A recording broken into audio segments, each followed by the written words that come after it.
Let's begin with a word of prayer. I'll start. So, Heavenly Father, we thank you for today. And Lord, I thank you for your students, the opportunity we have just to meet together, study your creation. I just pray that you just bless our efforts today, Lord. In your name I pray. Amen. So, in continuing my tour of disorganized and out of order introductions to this and that, we will now cover a little bit about complex. Am I in frame? Yeah. Let's talk about complex analysis. This is going to be a very one-sided talk. So basically, the deal is complex numbers have the form x plus iy, such that x and y are real numbers, as you guys know, right? And so every complex, we usually use z, and every complex number we can write as the modulus of z times e to the I theta. Now here, the modulus of z squared is z times z bar, where z bar is the conjugate, that's x minus iy.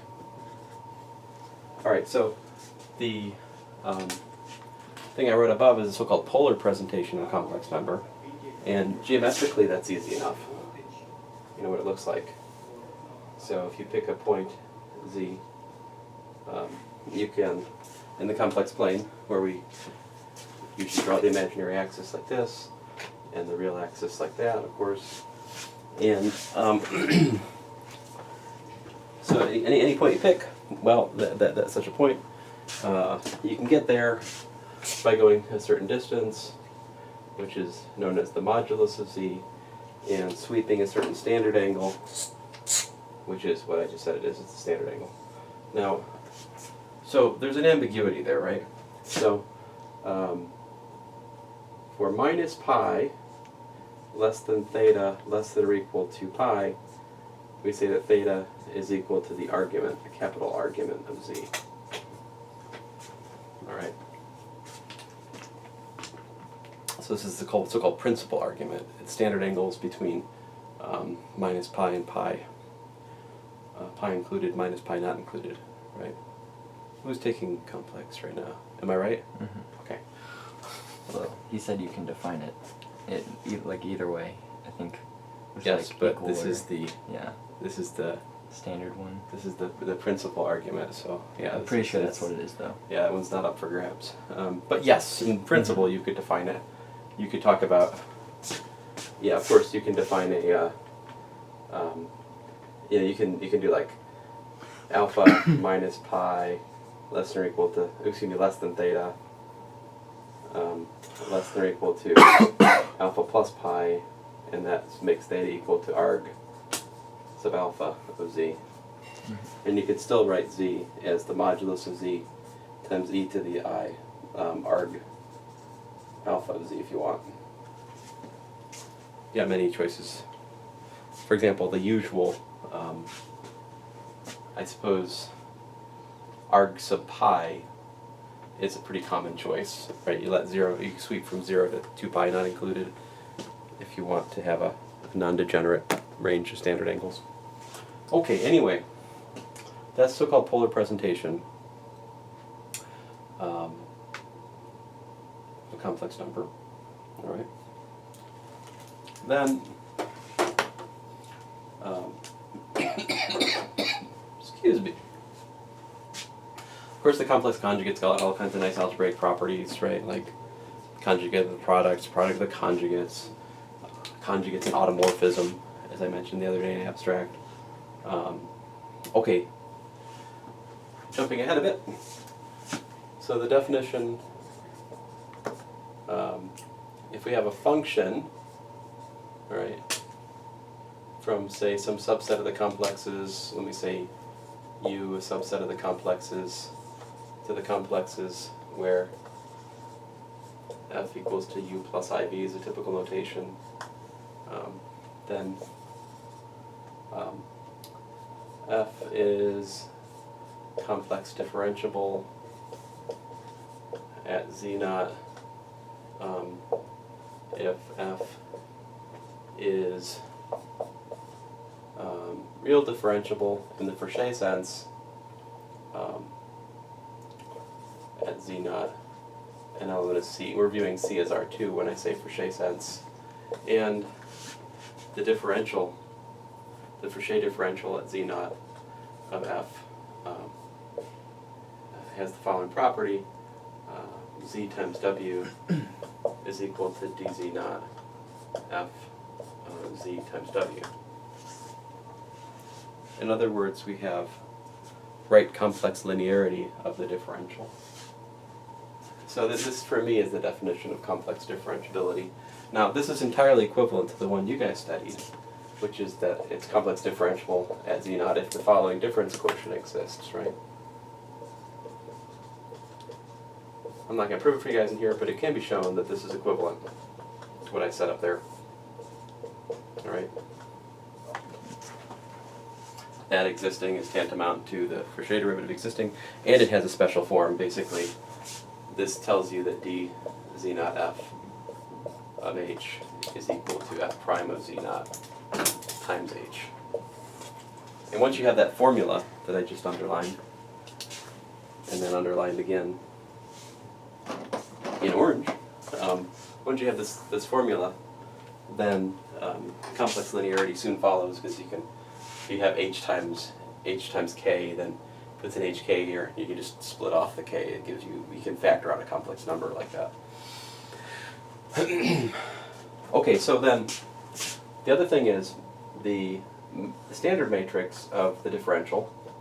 All right, is how does that go? Linear algebra says it's E1 and then dz naught f E2, right? This is so like you get the first column in the standard matrix, multiply E1, second column in the standard matrix, multiply E2. Okay, but this is also the directional derivative of f in the E1 direction. This is the directional derivative of f in the E2 direction. In other words, that's partial f partial x. This is partial f partial y. All right. Now, this, on the other hand, in if you do a complex analysis, is df of I. See, because E2 is equal to I in the complex plane. That's basically the convention, right? E1 is equal to 1, which is identified with 1, 0. E2 is equal to I, which is identified with 0, 1. These are the isomorphisms where O is, oh, yeah, we're fine, working with. And so complex, like the complex linearity I'm talking about says I can pull I out, right? I can pull that I out like that. And see then what this equation says, it says partial f partial y is equal to I times partial f partial x. The thing I derived for you guys in class, Cooper, the other day, was that partial f partial x is equal to minus I partial f partial y, which is, by the way, f prime of z. Those are tantamount to the Cauchy-Riemann equations. If I write this in terms of the component functions, what this gives me, of course, is like ux, vx, uy, vy. So this equation is really uy plus I vy equals to I times ux plus I vx. Did you briefly go over this in advanced one time? Yeah. I did some of this in advance. So the Cauchy-Riemann equations here are ux equals to vy and uy equals to minus vx. These are the, if you got those, if you have those equations met for your component functions and the function u plus iv, and if those are continuously differentiable on some open set in the sense that the partial derivatives are continuous, then by the usual advanced calculus it follows that the Frachet derivative exists. These conditions give you the complex linearity of the differential and consequently complex differentiability of the function.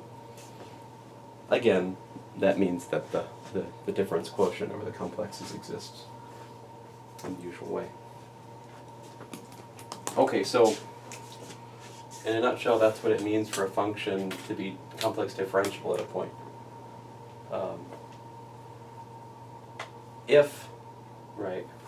If you pick a point, P, right, and if there exists, some open set, whatever U, such that F restricted to U is complex differentiable. Alright? So if you give a point, and if there's some open set around that point, alright, for which the function's complex differentiable in the whole open set, then we say F is holomorphic at P. So holomorphic means complex differentiability in a neighborhood. So the other day, Cooper, like the one I did, modulus of z squared, we found that it was complex differentiable only at 0. Right. That would not be holomorphic at 0, because in any neighborhood of 0, there's always points where it's not complex differentiable. So yeah, like some standard examples.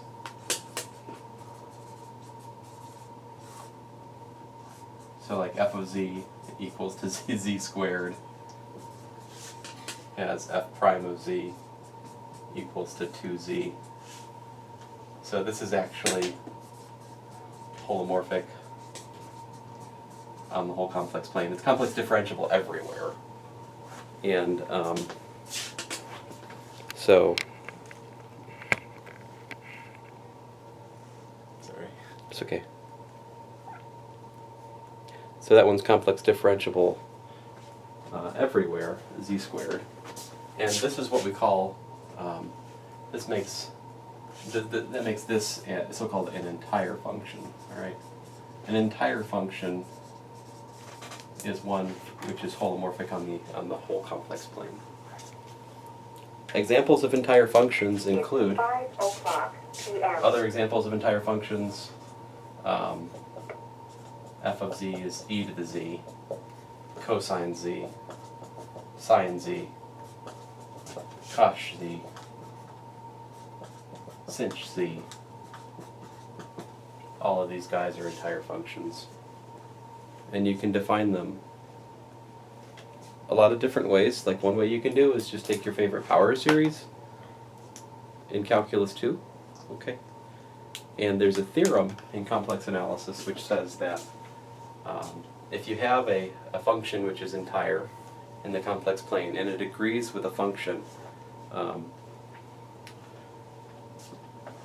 a set, well, I don't want to get too technical, but if it agrees with a function on a line segment, all right, then there's a unique entire function which is that function. So like the fact that if you use the power series, the real power series, and just extend the real power series to be like this, for example, you could define as the sum n equals 0 to infinity minus 1 to the n over 2n factorial z to the 2n.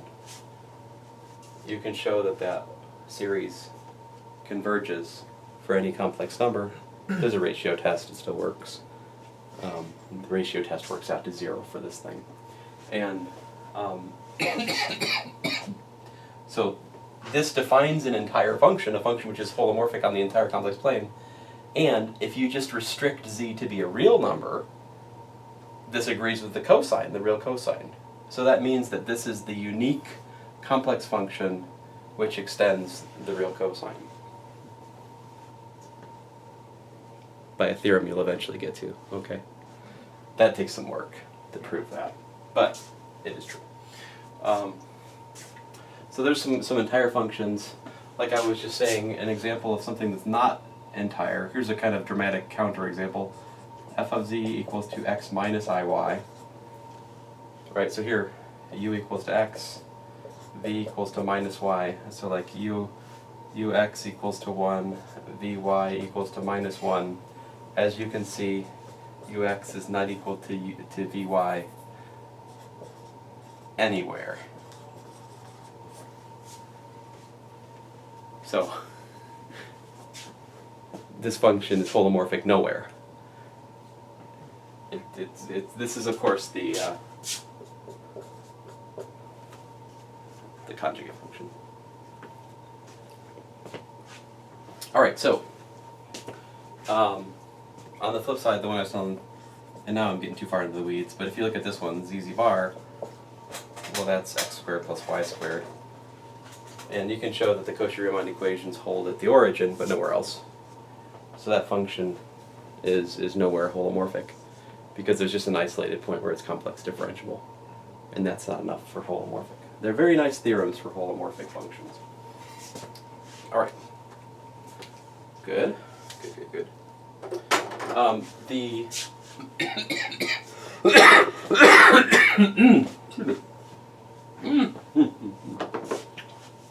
Whew. Goodness gracious. Let's see here. Trying to remember.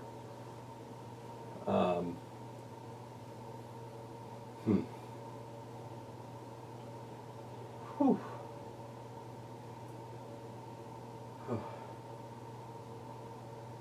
So the argument,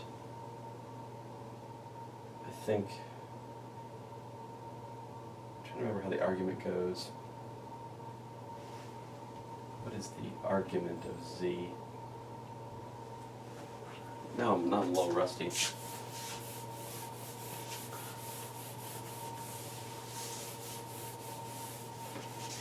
Skip it. I'll come back. So what's the relation to partial differential equations? All right, so it goes back to Laplace's equation. So what's Laplace's equation? Generically speaking, it's the Laplacian squared u equal to 0, right? Now, in the plane, which is where we are at the moment, it would be like this: uxx plus uyy equals to 0. Check this out, though.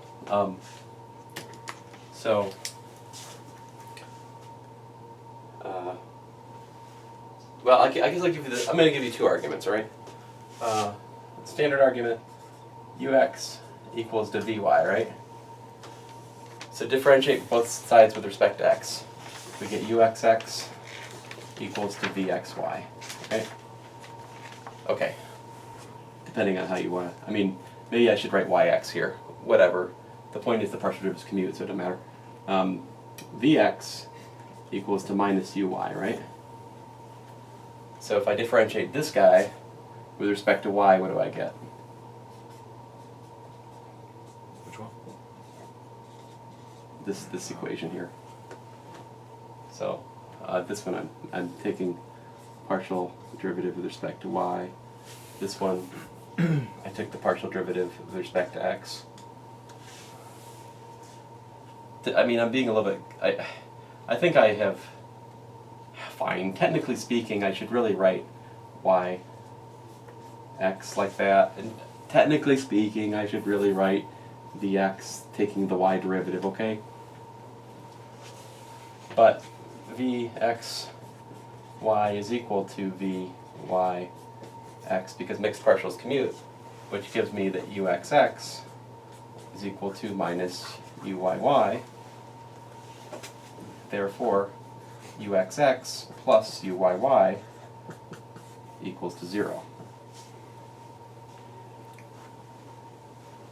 So that's where that equation comes from originally. Where does it come from originally? Where does Laplace's equation come from originally? Oh, that I don't know. Oh. That's a harder question. Is it discovered or created? I don't know. It just seems like it was like being worked on like some sort of like complex equation. Well, it does seem one of the parts to be like that. Yeah, I know, right? Well, that's the thing that's shocking about this is complex differentiability doesn't seem to have diddly to do with Laplace's equation, does it? Really? And yet, there it is. A necessary consequence of complex differentiability is that the component functions, and you can do the same for v. And that's why we're talking about complex analysis, because if I have a holomorphic function, right, if I have a function which is complex differentiable on some open set, then guess what? U and V are both solutions to Laplace's equation on said set.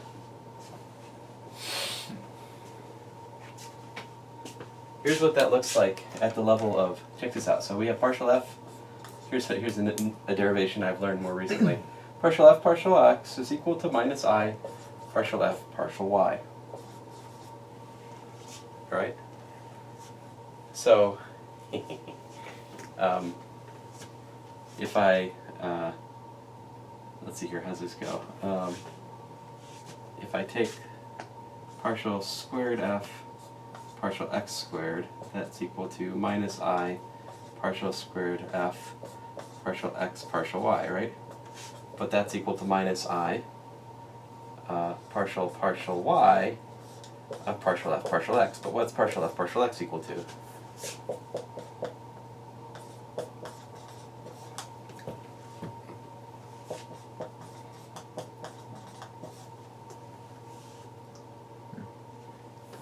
I squared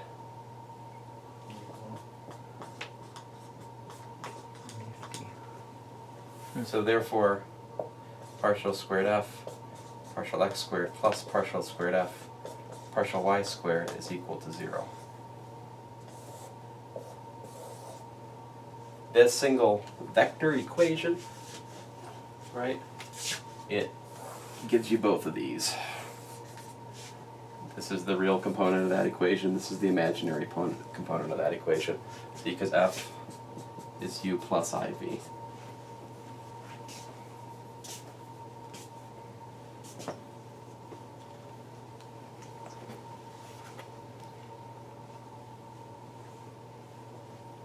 But right, you're justifiably weirded out because this doesn't seem to have anything to do with Laplace's equation, and yet it does. Right?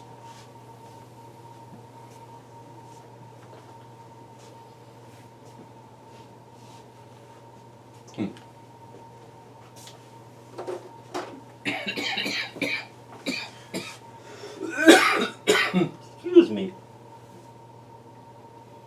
All right.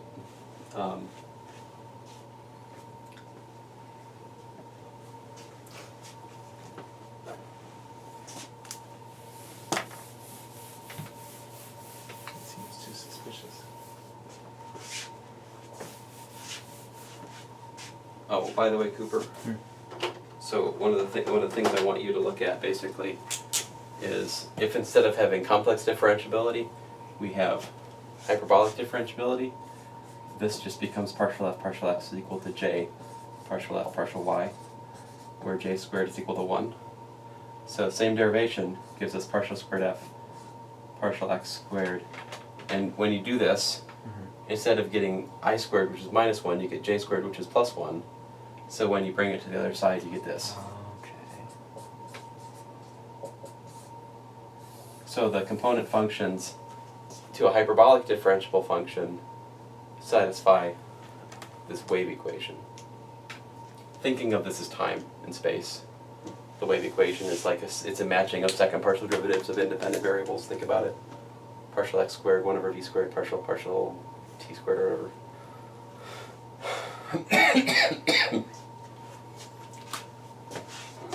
Just throwing that out there as a starting starting comment. Oops. Wait, what am I doing? Confusing myself. All right, so just to give you some examples, let me show you how this works out in practice, right? So something stupid like f of z equals z squared, right? This is a dumb example. But this is x squared minus y squared plus 2ixy. Okay, so this is my u, and here's my v is 2xy. Okay. So I'm claiming that x squared minus y squared, u equals to this, and v equals to 2xy. These are solutions to the Laplacian.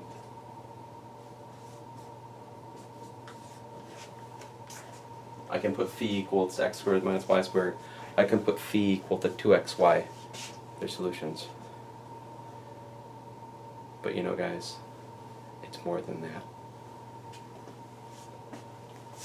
And you can see it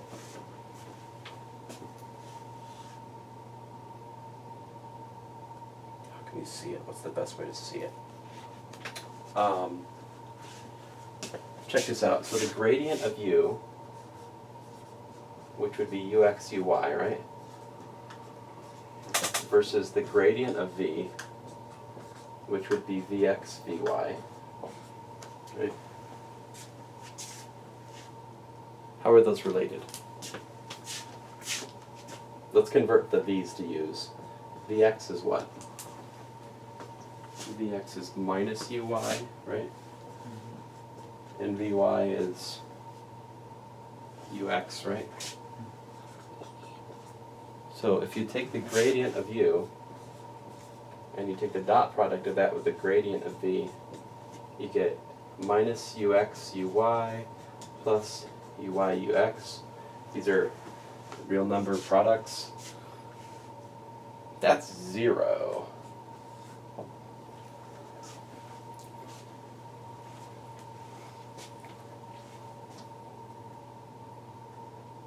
So yeah, these are solutions to Laplace's equations. And also they define level curves, which are orthogonal trajectories.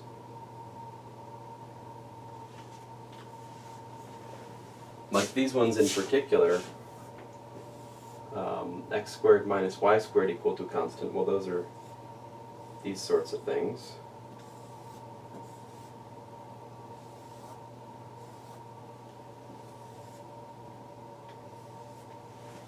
Roughly speaking. And then you got these ones.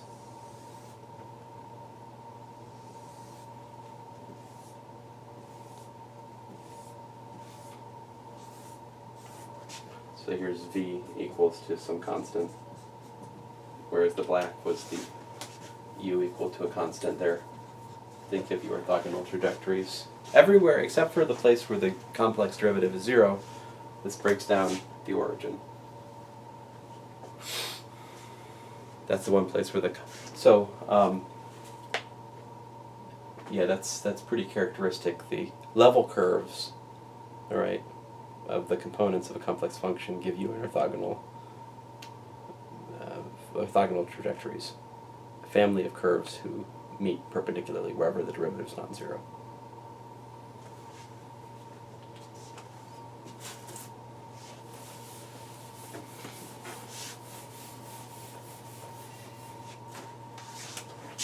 Another example, e to the z, e to the x plus iy, which is e to the x cosine y plus I e to the x sine y.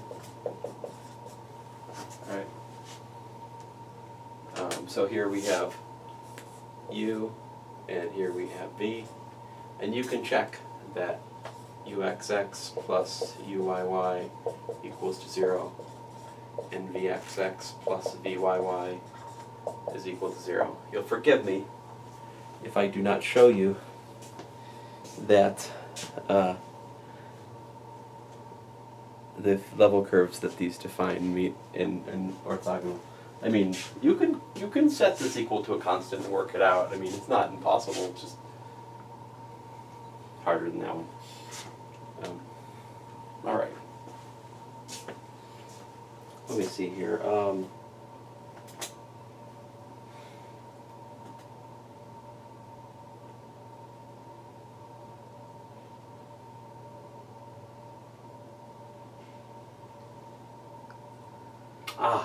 An important example. F of z equal to the log, principal logarithm of z. How is this defined? Well, I will tell you. This is equal to the natural log of the modulus of z, right, plus I times the principal argument of Z.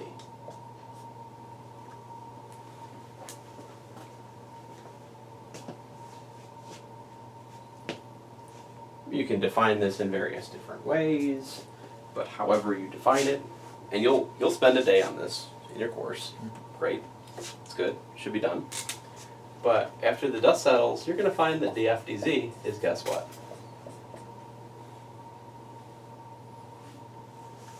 Care to guess? What should the derivative of the complex logarithm be?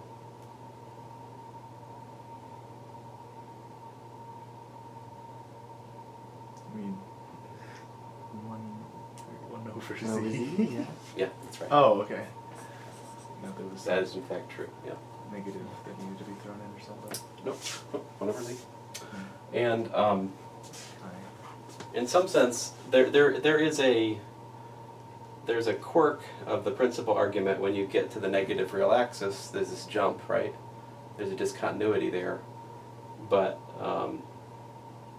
you know, some people would work with these multiply valued things. The point is, you could choose a different branch of the standard angle. You could use a different argument, and that's just an artifact of jumping from pi to minus pi. So this thing is really holomorphic on the deleted complex plane. This formula, though, like, well, how to say this? I'm not sure how to say it in here. I don't, without a lot of,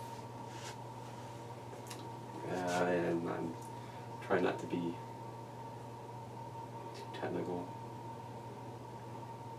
This definitely defines some kind of function on the deleted complex plane, because this only fails at 0, right? And I guess I need to take different arguments, different places to be, you know. But here's the larger point. This is U, this is V. Those are solutions to Laplace's equation. Wait, so how do we differentiate the argument of Z? Oh, well, I'm using a complex notation right now, but more specifically, I have U of x comma y equal to the natural log of the square root of x squared plus y squared. And this guy over here, well, that's a little more slippery one, but v of xy is something like, well, here's a formula that would make sense in quadrants 1 and 2. Okay. And avoiding the y-axis, I could just say plus epsilon, where epsilon might be pi, or, I mean, whatever you need to add there to make this reference angle match up with the standard angle that you're choosing. So, So reference angle kind of like I'll the just alpha you say, were talking about just before? because to avoid discussion, this is for, you know, over here. Okay. You're saying like reference angle as in the alpha you were talking about? Yeah, Okay. yeah.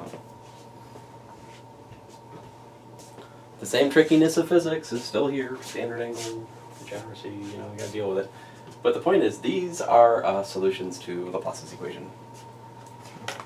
It's pretty cool. Right. Man, so all these different solutions to Laplace's equation, so many things. You know, all of those things I listed over on the board a second ago, cosh, sinh, cosine, those, you know, like this one, oh, let's see here. Well, no, I think that's good. That's it. Oh, another important class of examples, the so-called bilinear transformations, or the so-called bilinear. Some people call them bilinear, which is unfortunate. It has nothing to do with like bilinearity in advanced calculus or multilinear algebra. So this is really kind of a forgotten term. I would say fractional linear is a better term. Something like this: f of z equals to az plus b over cz plus d.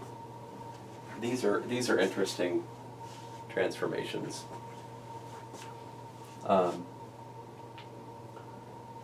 you can prove that these, provided that we have a certain condition on A, B, C, D, if that condition is met, these map circles to circles in the they map circles to circles in the extended complex plane. So if we throw in infinity, like a line to infinity is a circle. It just, a line through the origin of a circle, it just meets at infinity. In view of that identification, it always maps circles to circles. So-called Mobius transformation.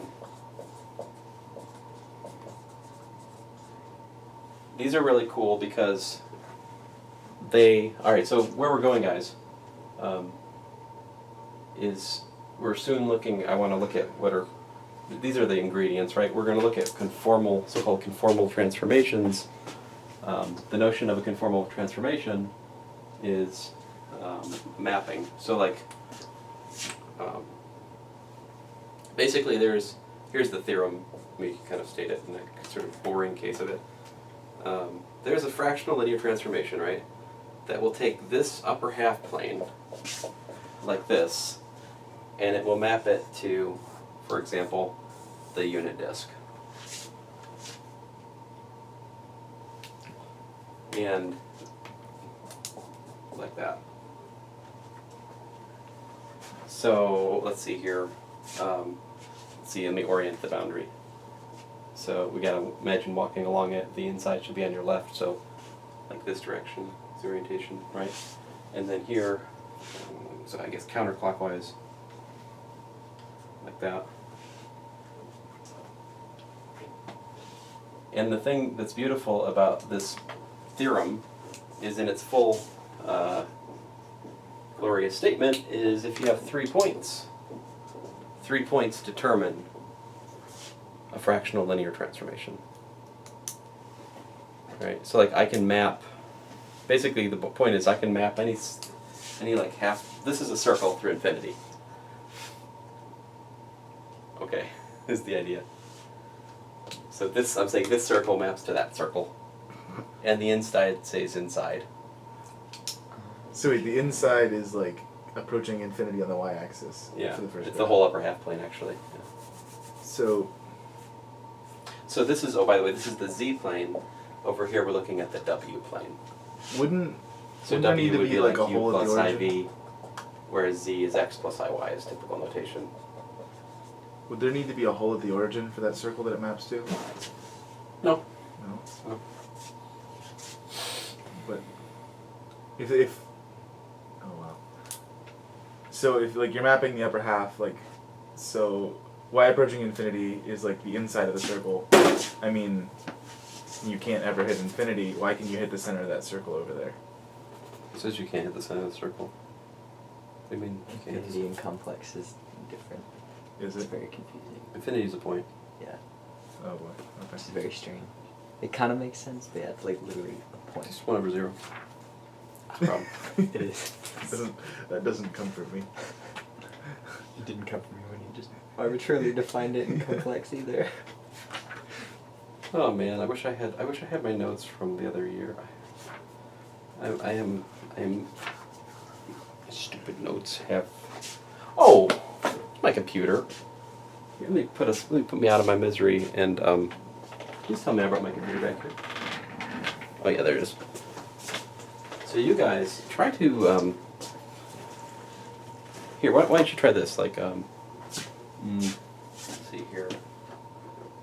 Try to think. This is one. F of z equal to something like z minus 1 over z plus I. That might be interesting. I'm trying to remember.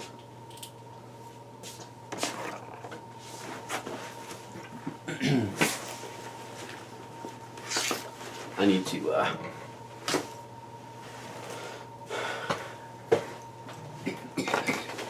talk to myself from a year ago. Or 2 years ago. Whenever it was I taught complex last. Let's see, look at my notes for a second here. I want an example.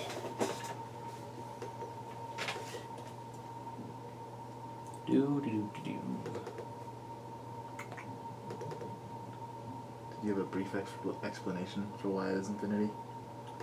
The Riemann sphere. It was Like- basically the idea that Like the sitting above the plane. yeah. It's like okay, but like as you go Yeah. in any direction, Infinity is just the perpendicular line to the Maps. top of the sphere. Oh, it's like this sphere. Mm-hmm. As you, like, if you pick a point on the Mhm. complex plane, you can. It basically maps to this sphere. Mhm. Like, there's some technicality in like the Yeah. lines connecting from like a certain point on the sphere to the plane, but essentially as you go further away from the sphere, it maps to points closer to the tip, the Yeah. North Pole. Okay, Which is that why makes it's sense. infinity, because you can't Yeah. actually reach the. Infinity is The just North the Pole. perpendicular line. Or it's just tangential. Yeah, it's just a point. Mm-hmm. Because in the mapping sense, like as you go further, you get closer and closer and closer, but you would have to be infinitely far from the sphere to have a point at the top. Is the idea. Okay. Which is the circle idea. Like as you go further away, if you picked points in Do the you want to go circle, water? I'm okay. like as you pick points on the plane, it like maps to a circle on the. Mm-hmm. If you like pick multiple or something. Okay. I think that makes more sense. It's I mean that was a really like wordy explanation. There's a little technical math behind it. That's kind of what it is. That's what I understood of it at least, from what we got in complex. Okay. So we haven't like proved at this point we've just said it's a thing so we can work with it.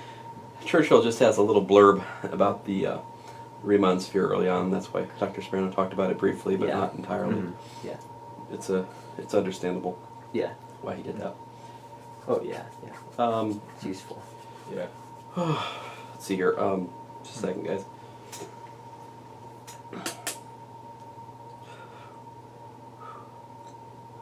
Come on, where'd you go? Oh, there they are. Come.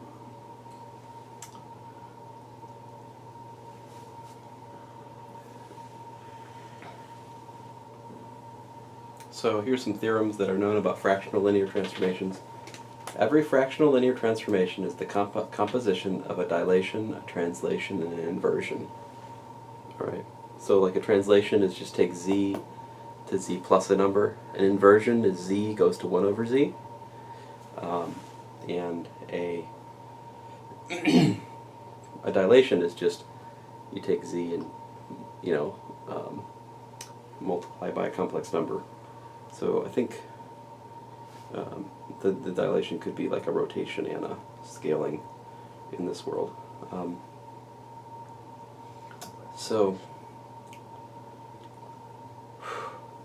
right. Come on, where'd you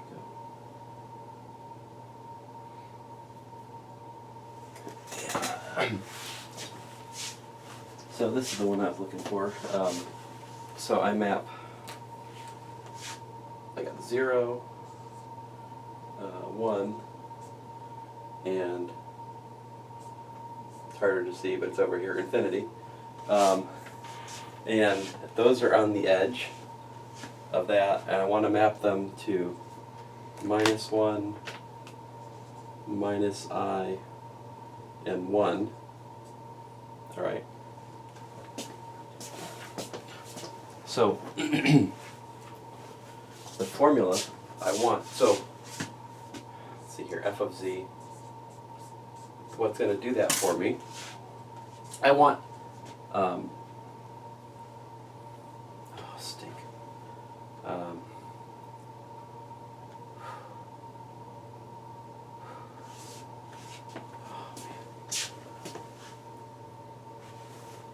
on, you stupid thing, where'd you go? Yeah, so the formula that does that is z minus I over z plus I. Let's think about why that works.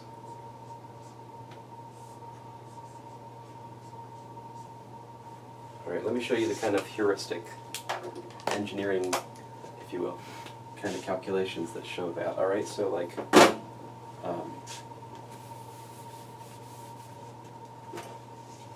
So if you look at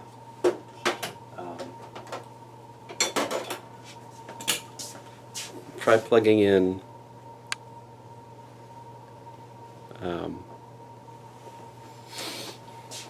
what happens when you plug in 0? F of 0 is 0 minus I over 0 plus I, also known as minus 1. Check. 0 maps to minus 1. How about f of 1? F of 1 is 1 minus I over 1 plus I, which, when we conjugate, that gives me, so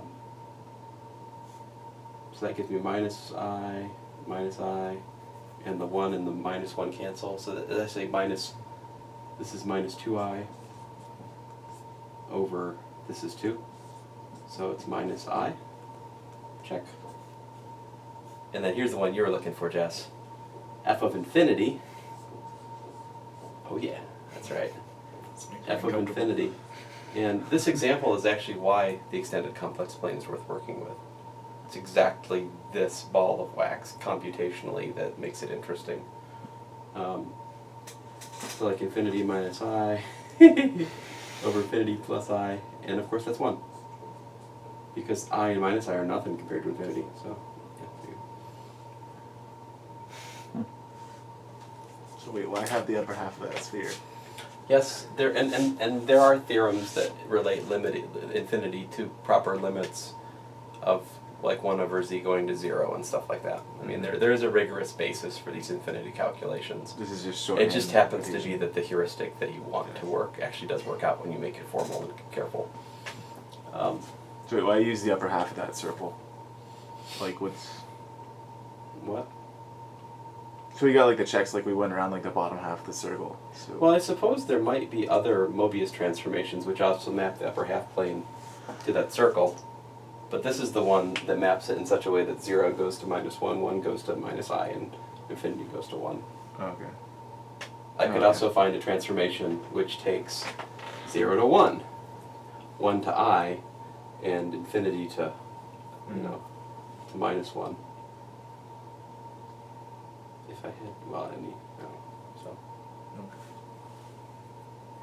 The point is, there are, okay, so the reason I'm going over this is, what this means is I can take a half plane, right, and I can map it to a circle, to a disk, right, for example.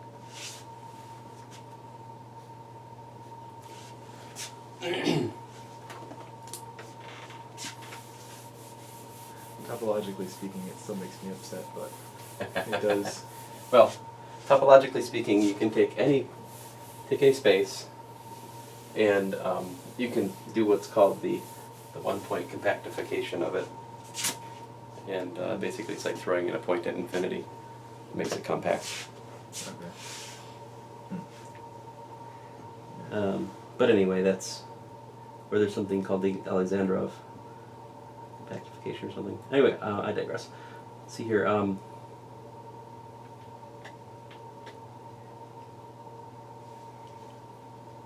Yeah, anyway, I have more. If you look around page 50 of my complex notes, I have like the proof that circles map to circles is kind of like I told you the theorem. It's just an explicit calculation that you can compose a translation, an inversion, and a dilation to get this formula. You can kind of almost visualize it, right?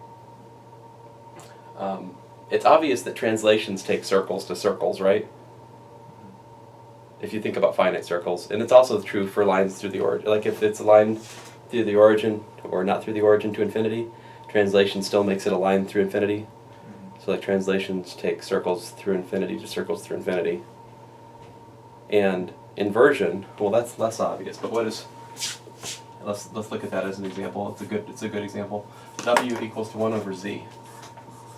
All right.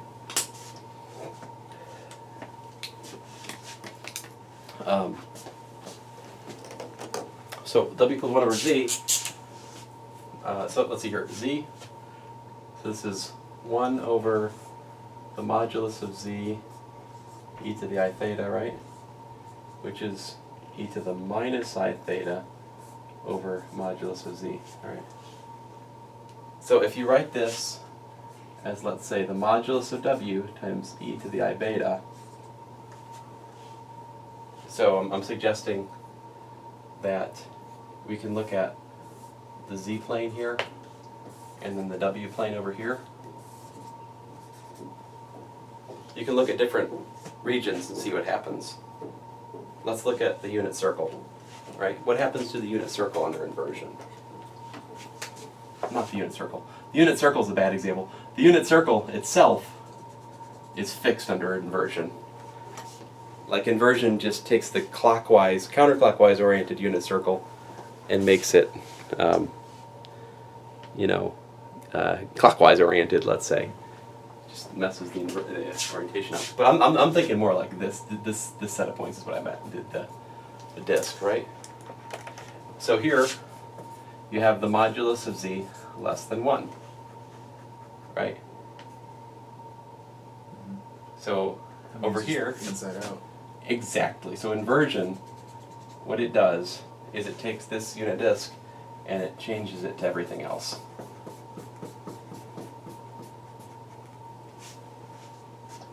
So that's what this mapping does. It tears the complex plane inside out, leaving the unit circle fixed.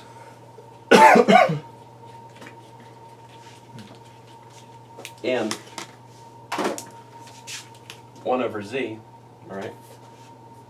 1 over z is 1 over x plus iy, which is x minus iy over x squared plus y squared. So we have these solutions to Laplace's equation.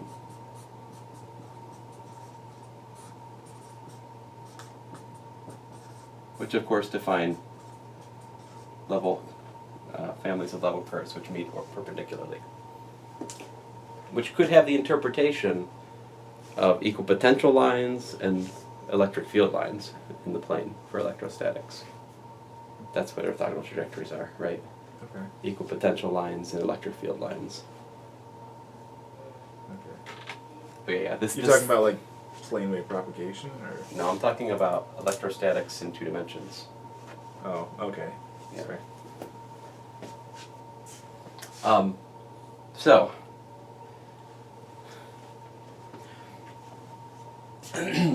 here's the deal. We look at z, right? We map it to w equals to f of z. What can we say about this correspondence? This correspondence, it takes, and it. The other thing I guess I haven't emphasized yet enough is this is a conformal mapping in the sense that it preserves the angles between curves. Right? So like if in the z-plane you have 2 curves and they meet, right, and the angle between them is theta, then that you feed them to f, you know what happens? They go over to whatever they go to, maybe they get moved and rotated and junk, but the point is, where the image curves meet, again theta. So, if you have an orthogonal grid in the domain, all right, and you feed it to a function which is complex differentiable and nowhere zero derivative, right, like a non-constant complex differentiable function, a holomorphic function, non-trivial holomorphic function, then it maps that orthogonal grid to a new orthogonal grid. It could be a curved linear orthogonal grid. Like, if you look at this one, right, just look back at the, let's look back at the z-squared thing again for a second. Yeah, okay, this is u equals v equals constant, right? What's in the domain though? So does that mean, is this kind of isometric? But I guess that doesn't necessarily mean it preserves distance. Like, Oh no, distance isn't preserved, just angles. Yeah, Okay. just angles. But I believe the so if I look at f equals to u plus ib, right? So of course here we have this orthogonal grid, right? the hyperbolas and the reciprocal functions, which are hyperbolas rotated, the inverse image of this grid is what?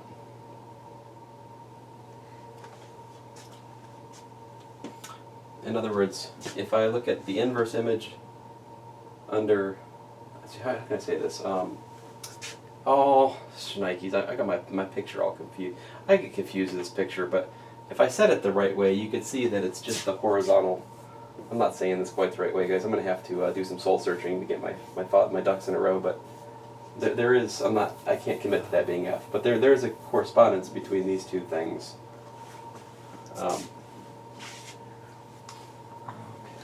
I mean, the angles are all preserved, so. Yeah. I haven't said it quite accurately yet, so next time we talk about it, I'll fix that. But let me get to the point here because we're almost out of time. But so, what's our business? Our business is solving Laplace's equation subject to various boundary conditions, right? So,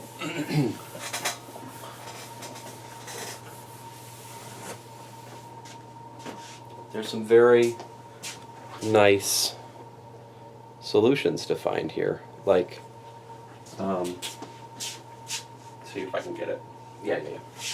Suppose I want to solve Laplace's equation on this annulus.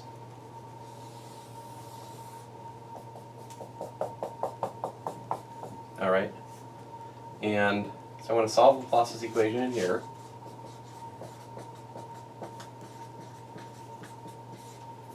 Right.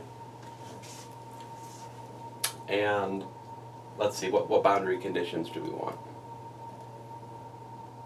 Yeah, we don't even know how to do this yet. There are methods to do this with Fourier analysis. Like the circular problem we haven't covered yet. Continuing my program of putting things completely out of order, let's do it the esoteric complex way before we do it the circular functions Fourier way. Okay, so anyway, suppose this is radius 2, and we want u to equal to 20 here. And then in here, we say that's radius 1, and we want u to equal to, let's say, 10 there. You had a chance to use 7 and you didn't use it. I could put a 7 there if that would make you happy. There you go. Sorry. But it's not it's a variable, right? No 7. I never agreed 7. Fine. I tried to play along, but now it's going back to 10. I'm putting it back to 10 now. So,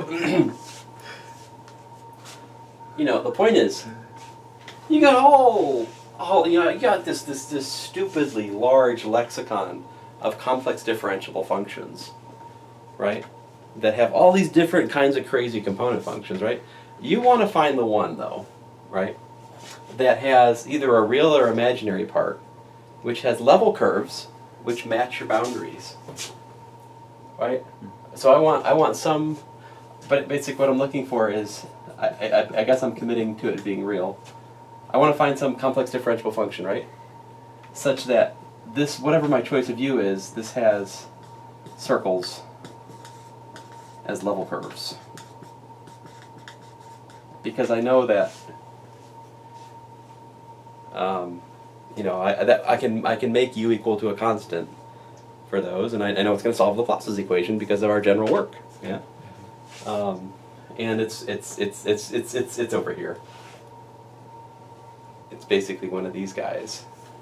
So here's just basically we do this f of so in short, based on the logarithm, a slight twist on the logarithm, you can look for like a times the natural log of the absolute value of z plus b. Maybe we can fit that as a template solution here, because that's going to be, this is the real part of a times the log of z, right, plus b.